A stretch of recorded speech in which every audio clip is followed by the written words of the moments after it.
Hi, my name is Seth, and I'd like to be a judge in the 2010 Beard and Mustache National Championships. Now, I'm not famous, but if you're after a guy who believes in the significance and relevance of a beard to the modern world, well, then I'm your man. Although I've had a beard my whole adult life, I really first began to appreciate the importance of having a beard when I visited the grave of Joseph Palmer in Leominster, Massachusetts. I'm sure that the members of the U.S. beard team are all familiar with Mr. Palmer's story, but in case anyone is not, Joe Palmer lived in the 19th century and was about 40 years old when he moved to Fitchburg, Massachusetts in 1830 with a full beard on his face. Strange as it may be to hear this today, in 1830 beards had more than fallen out of fashion in the United States.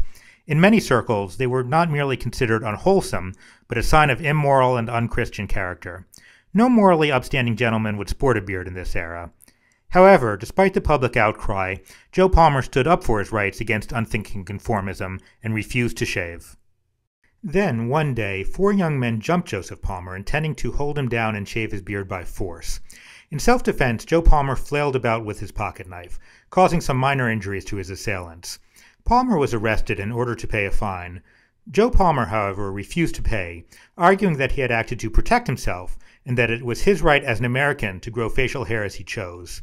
So Joe was thrown in jail, where he commenced a letter-writing campaign to broadcast news of this injustice throughout the country.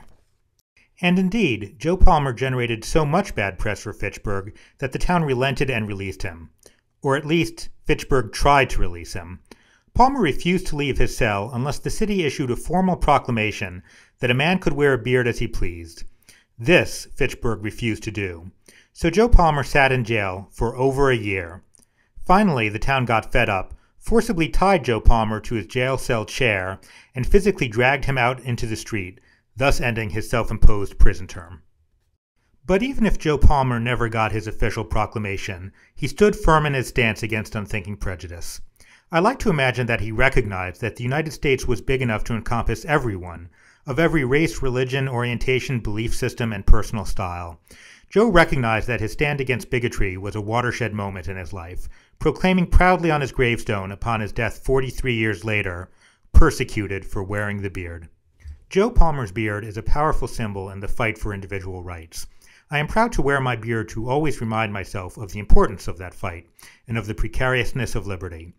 I hope to bring that sense of justice and fair play to the judging of the 2010 USA National Beard and Mustache Championships. Thank you for your consideration.